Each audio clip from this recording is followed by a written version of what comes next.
Hello එවරිවාන් ඉතින් ඔයාලට කොහොමද?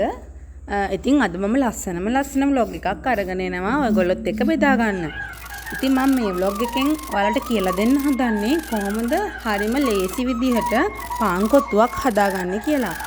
මේ මම හදන විදිහ, ඒ කියන්නේ තව විදි ගොඩාක් තියෙන්න පුළුවන්. මේක ඉතින් මම හදන විදිහ හරිම පහසුයි, ලේසි මේක හදාගන්න.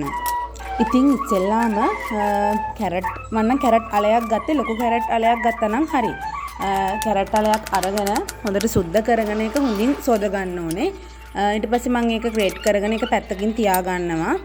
ඊට පස්සේ ලීක්ස් හරි ඔයාලට ලුණු කොළ ගන්නත් පුළුවන්. ලීක්ස් ටික හොඳට සෝදගෙන ඒකත් චූටියට කපා ගන්න ඕනේ.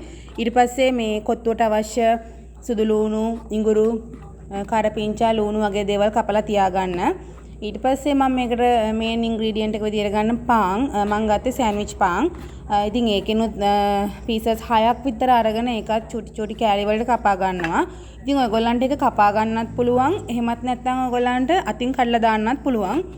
ඒක ඔයාලා කැමති විදිහකට ඒක කරන්න පුළුවන්. මම නම් පිහියෙන් කපලා තමයි ගත්තේ. ඉතින් ඒ ටික ඔක්කොම ලෑස්ති කරගෙන පැත්තකින් තියා ගන්න ඕනේ ඔක්කොම ලෑස්ති කරගෙන. ඉතින් මම මේ විදිහට ලෑස්ති කරගත්තු ඔක්කොම තමයි මේ තියෙන්නේ. ලීක්ස්, කැරට්, ලුණු, කරපිංචා, සුදු ලුණු වගේ දේවල් තමයි මම මේ කපලා තියාගෙන තියෙන්නේ. ඊට පස්සේ තියෙන්නේ අපිට ඒකට අවශ්‍ය කුළුබඩු, ලුණු, ගම්බිරිස්, කෑලි මිරිස්, කහ ඒ වගේ දේවල් ලෑස්ති කරලා තියාගන්න. ඊට පස්සේ ඉස්සෙල්ලාම මම පෑන් එක ලිපෙන් තියා ගන්නවා. ලිපෙන් තියාගෙන තෙල් ටිකක් දාලා ඒක හොඳට රත් වෙනකන් තියා ගන්නවා. ඒක රත් වීගෙන එද්දී මම ඒකට දානවා ඉස්සෙල්ලාම බිත්තර.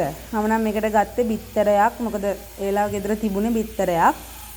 මේ මං කියවනේ මේක අර ඊසි රෙසිපි එකක් කියලා. ඒ කියන්නේ ගෙදර තියෙන අර අපේ එදිනෙදා භාවිතා කරන්න ගන්න දේවල් වලින් තමයි මම මේක හදාගන්නේ. ඉතින් බිත්තරයක් හොඳට ස්ක්‍රැම්බල් වෙන්න හොඳට හදා ගන්නවා. ඊට පස්සේ ඒක බිත්තරේ හොඳට ෆ්‍රයි වුණාට පස්සේ මම ඒකට දානවා ඉස්සෙල්ලාම කැරට්. මොකද කැරට් හොඳින් කැමුණාම රසයි කියලා මම හිතනවා. ඉතින් ඉස්සෙල්ලාම කැරට් දානවා. කැරට් දාලා හොඳට ඒක හැන්දකින් එහා මෙහා කරගන්නවා. ඊට පස්සේ ඒකට සුදු ලුණු ඒ වගේ දේවල් ඔයගොල්ලන්ට දාගන්න පුළුවන්.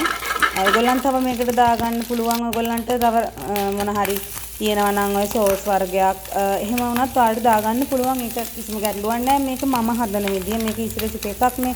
ඉතින් මට ඒක පහසු විදියට ගෙදර තියෙන දේවල් වලින් තමයි මම මේක හදාගන්නේ. ඉතින් මේ විදියට කැරට් ටික දාගෙන හොඳට කලවම් කරගන්නවා. මේක තියෙන්නේ බිත්තරයි කැරටුයි. ඒ ටික තමයි මම ඉස්සෙල්ලාම මේ කලවම් කරගන්නවා. ඔයාලට පේන්නේ.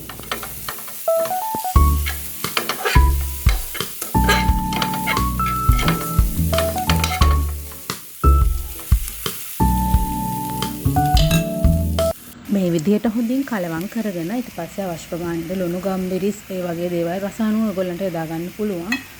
ඊට පස්සේ මම මේකට ලීස් ටිකක් එකතු කරන අවසානෙට ඊට පස්සේ කපාගත්තු පාන් ටික එකට එකතු කරන්න පුළුවන්.